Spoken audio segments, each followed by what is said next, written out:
오늘 함께 보실 하나님 말씀은 야고보서입니다. 야고보서 5장 7절부터 11절까지의 말씀, 우리 한 절씩 교독하여 읽도록 하겠습니다. 야고보서 5장 7절부터 11절까지 말씀입니다. 그러므로 형제들아, 주께서 강림하시기까지 길이 참으라. 보라, 농부가 땅에서 나는 귀한 열매를 바라고 길이 참아 이른 비와 늦은 비를 기다리나니 너희도 길이 참고 마음을 굳건하게 하라. 주의 강림이 가까우니라. 형제들아, 서로 원망하지 말라. 그리하여야 심판을 면하리라. 보라, 심판주가 문 밖에 서 계시니라. 형제들아, 주의 이름으로 말한 선지자들을 고난과 오래 참음의 본으로 삼으라. 같이 읽겠습니다. 보라, 인내하는 자를 우리가 복되다 하나니 너희가 욥의 인내를 들었고 주께서 주신 결말을 보았거니와 주는 가장 자비하시고 긍휼히 여기시는 이시니라. 아멘. 네, 저는 22개월에 아주 긴 군복무를 마치고 병장으로 만기 전역하였습니다. 물론 저의 아버지뻘 되시는 분들은, 남자 성도님들은 저보다도 훨씬 더 긴 그리고 힘든 그런 군 생활을 하셨겠지만 저도 참 힘들었습니다. 특히 기존의 사회에 물들어 있었던 저의 이전의 그 습관, 그리고 일상, 그리고 말투까지도 다 바꾸어서 이 군인다운 모습으로 이렇게 거듭나는 것이 특히 가장 힘들었던 것 같습니다. 핸드폰도 할 수 없고 또 기상시간과 취침시간이 정해져 있었던 그러한 규칙적인 생활을 해야만 했고, 또한 이 계급 제도로 인하여서 이 친구나 동생들에게도 먼저 들어왔으면 선임으로 이렇게 존대를 해야 하고, 또한 그들이 내리는 명령에 복종해야만 하는 그러한 현실에서 시간이 이렇게도 천천히 흘러갈 수 있구나를 제가 군대에서 느꼈던 것 같습니다. 그러나 제가 무사히 병장으로 만기 전역하고 지금 이 자리에 설 수 있었던 까닭은 느려도 국방부의 시간은 흘러갔기 때문입니다. 즉 아무리 힘겨운 이 군인의 신분으로 살아간다 할지라도 이처럼 이 전역이라는 이 끝이 있음을 알고 또 그 소망을 품고 하루하루를 인내하면서 살아가다 보니까 어느새 전역해 있더라는 점이지요. 그러나 만일 저에게 이 전역일이 보장되지 않고 한없이 군인으로서 살아가야 한다라고 말을 한다면 저는 어떻게 살아갔을까요? 아마도 아무런 희망과 소망도 품지 못하면서 좌절한 채 살아가게 되었을 것 같습니다. 이처럼 이 모든 어려움과 또 문제들이 끝나게 될 날이 반드시 올 것임을 아는 것, 그 자체만으로도 우리에게 큰 힘이 되어준다라는 사실을 말씀드리고 싶습니다. 그래서 우리 그 가운데, 힘든 현실 가운데에서도 우리가 그것을 안다면 현재의 문제에 우리가 집중하지 않게 될 것이고, 또한 반드시 끝나게 될 그날을 우리가 고대하면서 인내함으로 살아갈 수 있게 될 것이라는 사실이죠. 오늘 함께 읽었던 이 본문에서 야고보도 역시나 이러한 관점에서 오늘을 참으로 힘겹게 살아가고 있는 성도들에게 반드시 이런 날이, 이렇게 끝나는 날이 올 것이다 라는 것을 우리에게 소개하고 있다라는 것이죠. 뿐만 아니라 그날은 회복과 평안과 안식이 주어질 날들로서 반드시 우리에게 기쁨이 되어주는 날이 오게 될 것이다 라고 오늘 본문에서는 우리에게 분명히 말씀하고 있다라는 것입니다. 성도 여러분, 우리도 각자 나름대로의 어려움을 겪으며 살아가고 있을 줄로 압니다. 경제적인 문제, 혹은 건강의 문제, 혹은 관계의 문제 등 정말로 끝나지 않을 것만 같은 그러한 문제 앞에서 우리가 신음하고 있는 이때에 오늘의 이 말씀이 여러분들에게 위로가 되시기를 축복합니다. 뿐만 아니라 더 이상 우리가 눈앞의 문제를 집중하고 바라보지 마시고 우리에게 반드시 주어질 더 나은 미래가 우리에게 있음을 우리가 붙들고 미래를 소망하며 살아갈 수 있는 우리 성도님들이 되시기를 축복합니다. 따라서 오늘 본문을 통해서 우리가 두 가지의 좀 교훈을 살펴보길 원하는데요. 첫 번째는 바로 예수님께서 강림하시기까지 우리가 인내해야 된다라고 야고보는 우리에게 알려주고 있다는 것입니다. 오늘 본문을 좀 살펴보시면 인내하라 혹은 이 참으라라는 단어가 계속적으로 반복해서 나오고 있음을 우리가 볼 수 있습니다.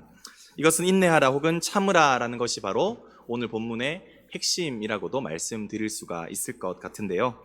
그런데 언제까지 우리가 이처럼 인내해야만 한다라는 것일까요?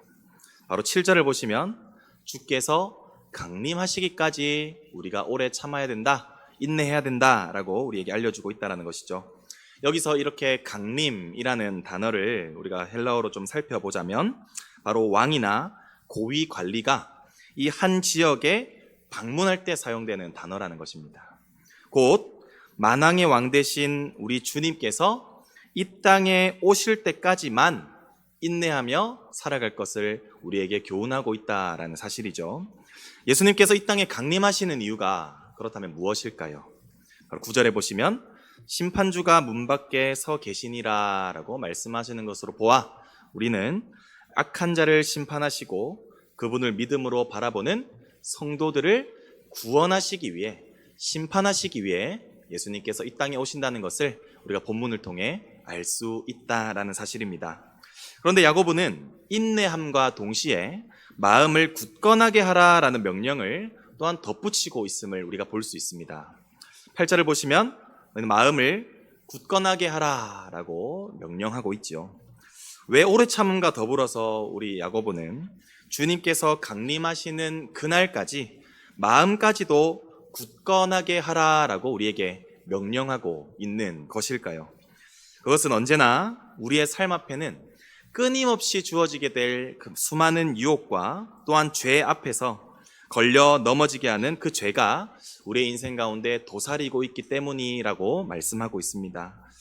우리의 사람은 때론 우리가 유혹에 걸려 넘어지기도 하고 또한 시험 들기 쉬운, 우리는 너무나도 연약한 존재라는 것입니다. 그런 유혹과 죄 앞에서 인내하지 못하고 우리가 죄를 허용해 버리게 된다면 반드시 심판주로 강림하시게 될 우리가 주님으로부터 책망을 면치 못하게 될 것임을 우리는 구절을 통해서 분명히 알 수가 있다는 것이죠. 그렇다면 주님께서 강림하시는 그때가 과연 언제일까요? 그 성도들은 언제까지 그렇다면 인내하며 우리가 마음을 굳건하게 함으로써 그 유혹들에 맞서서 계속해서 싸워야만 하는 것일까요? 엄밀히 말씀드리자면 그때는 알 수가 없습니다. 그때는 하늘의 천사도 심지어 예수님께서도 알지 못한다라고 성경에서 기록되어 있죠. 단 분명한 것은 오직 하나님만이 아실 뿐이고 하나님께서 예비하신 그때에는 반드시 그 종말의 때가 다가오게 된다라는 것입니다. 그런데 분명한 것은 우리는 이미 말세에 살고 있다는 것을 인지하는 것이 참으로 중요하다는 것이죠. 야고보서 5장 3절에 보시면 그들이 말세에 살고 있음을 우리에게 또한 교훈하고 있다는 것입니다.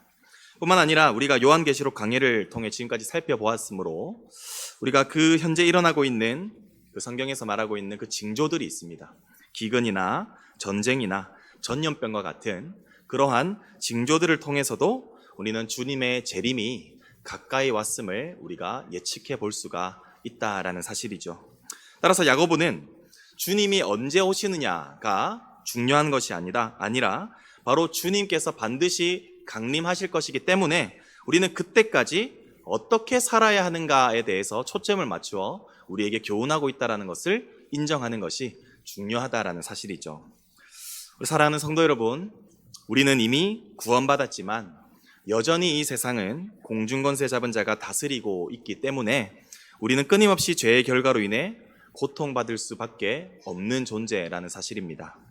그러나 분명한 사실은 이 세상은 결코 영원하지 않다라는 것입니다.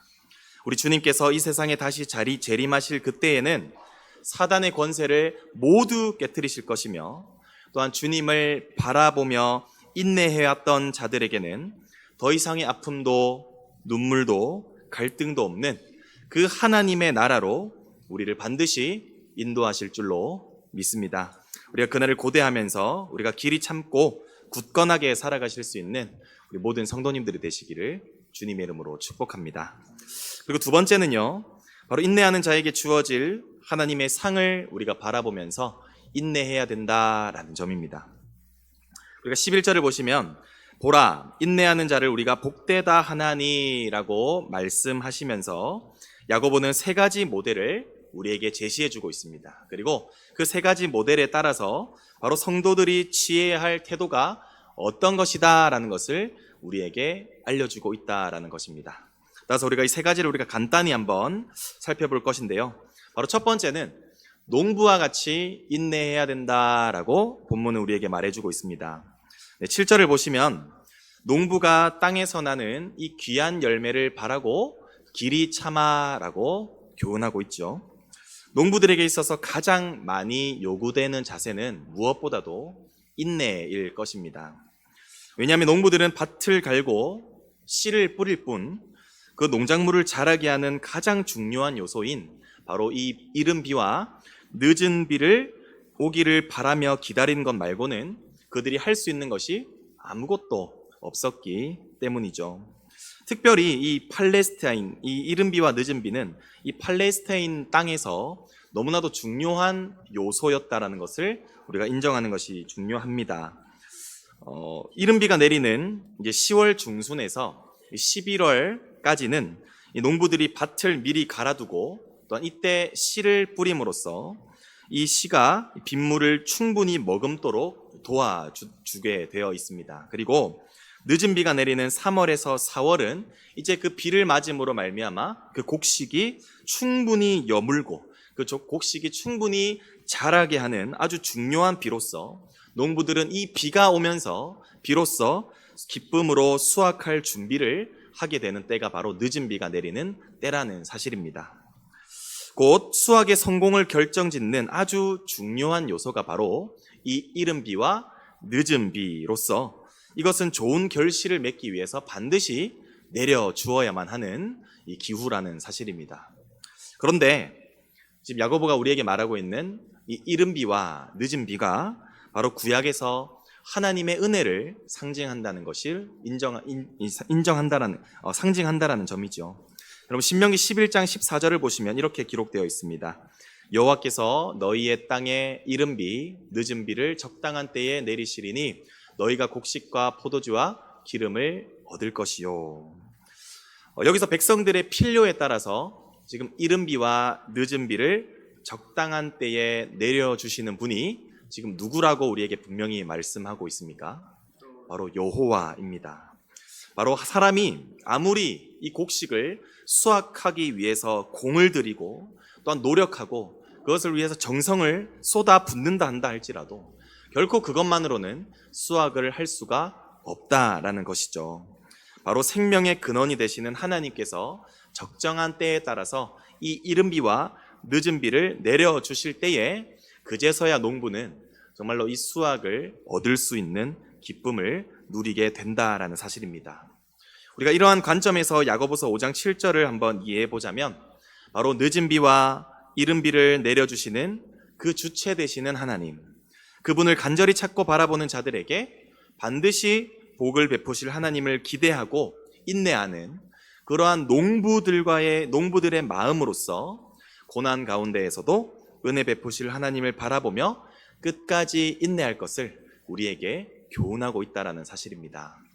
사랑하는 성도 여러분, 현재 우리가 보이지 않는 문제로 낙심하고 계시지는 않습니까? 우리가 이런 상황 가운데에서도 우리가 좌절하지 않고 인내하며 우리가 주님을 간절히 찾고 바라는 자들에게 우리 하나님께서는 적정한 때에 우리의 인생 가운데 이른 비와 늦은 비를 공급해 주심으로써 우리의 모든 문제를 해결해 주실 줄로 믿습니다. 우리가 이런 하나님을 바라보며 우리가 언제나 인내하며 우리가 살아갈 수 있는 우리 성도님들이 되시기를 축복합니다. 그리고 두 번째는요, 바로 선지자들과 같이 인내하라라는 것입니다.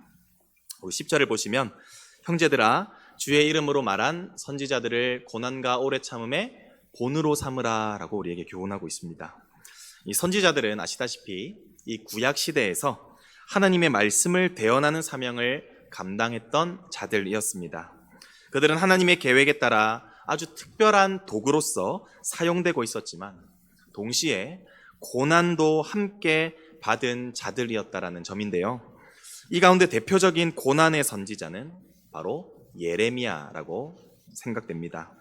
예레미야는 하나님께로부터 받은 말씀에 순종하여서 이방 왕들과 자기 백성들에게 하나님의 말씀을 열심히 선포하였던 눈물의 선지자였습니다. 하지만 예레미야가 부르심을 받은 그때에는 바로 영적으로 심히 타락했을 때였다는 사실이죠.